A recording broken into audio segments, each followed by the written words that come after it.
Hi folks, this is a question regarding torque from this unit. So let's take a look at the question. It says force is applied in the direction of the unit vector given here and making an angle of 35 degrees with the radius vector given from the pivot point of a machine handle. Okay, and they tell us that if the torque produced has a magnitude of 80 Newton meters, find the force vector. Okay, so let's see if we can decipher how to solve this problem. So they're giving us the r vector involved in torque, so that's given explicitly. But we notice here that we're essentially just given the direction of the force vector and not the vector itself, because this just represents a unit vector in the same direction as the force. Okay, so while I'm seeing algebraic vectors, it might be tempting to work with the cross product, but because they're specifically giving us the angle between them, I think we might work with the we might end up working with the geometric definition.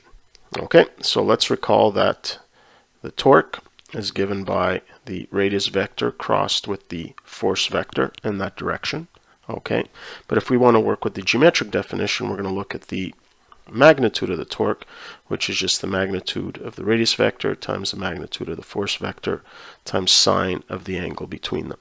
Okay, and we actually have quite a bit of information here because we have the magnitude of the torque given directly, that's 80.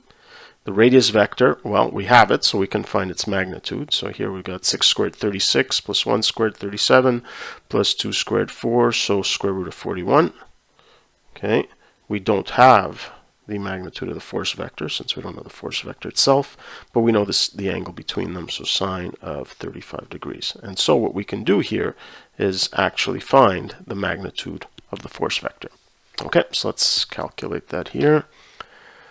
So we've got 80 divided by, open up a bracket, so what do we have? We have square root of 41 times sine 35, and we have 21.78.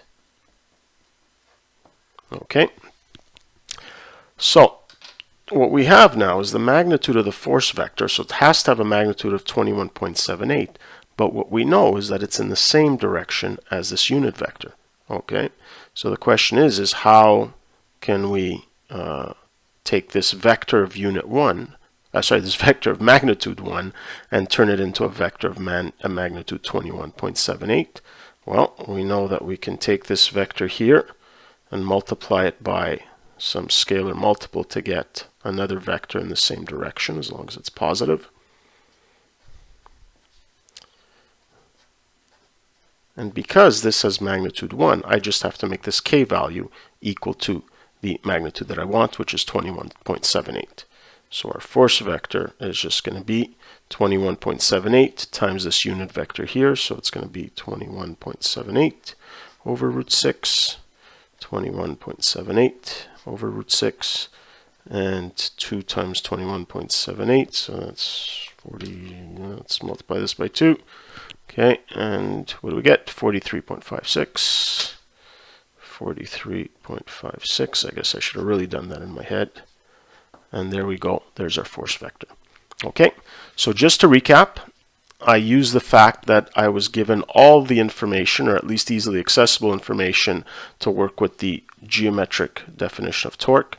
From that, I was able to determine the magnitude of the force vector, and because I knew it was in the same direction as this unit vector, I could just multiply the unit vector by the magnitude I needed to get the force vector that was required. Okay, that's it for this one.